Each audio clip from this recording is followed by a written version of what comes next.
இப்போ சந்திரன், ராகு அப்படிங்கும்போதே 2மே மனசை சங்கடப்படுத்தக்கூடிய கிரகங்கள் தான். ஸோ சந்திரனும் சரி, ராகுவும் சரி, இந்த சந்திரனினுடைய மாற்றம் தான் ஒவ்வொரு மனிதனுக்குமே ஒவ்வொரு நாளும் அவனுக்கு இருக்கக்கூடிய சந்தோஷங்கள், கவலைகள், துக்கங்கள், அவனுடைய சிரிப்பு எல்லாத்துக்குமே சந்திரன் காரணமா இருக்கார்.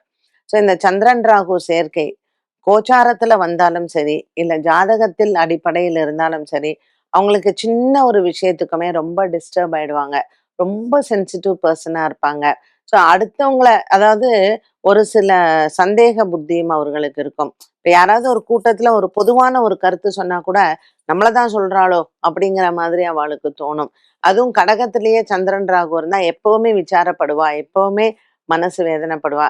ஸோ கடகத்துல சந்திரன், ராகு, விருச்சிகத்துல சந்திரன், ராகு இது 2மே கொஞ்சம் டேஞ்சரஸ் காம்பினேஷன் தான்.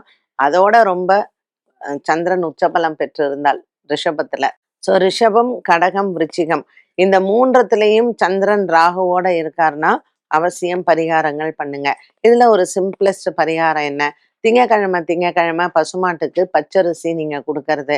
அண்ட் நீங்க என்ன பண்ணலான்னா, நெல்லு இருக்குங்க இல்லைங்களா? அந்த நெல்லு வாங்கி இப்ப விவசாயம் பண்றாங்க அப்படின்னா, அவங்களுக்கெல்லாம் தானமா அந்த நெல்ல கொண்டு போய் நீங்க குடுக்கலாம். அண்ட் இன்னைக்கு ஆர்கானிக் அப்படிங்கிறது எல்லாருக்குமே அது வாண்டடா இருக்கக்கூடிய ஒரு விஷயம். ஸோ நல்ல இடத்துல நெல்லு வாங்கி, நல்ல மண்ணுல விதைக்கிறதுக்கு தானமா குடுத்தீங்கன்னா, சந்திரன், ராகுக்கு இத விட நல்ல பரிகாரம் வேற எதுவும் கிடையாது.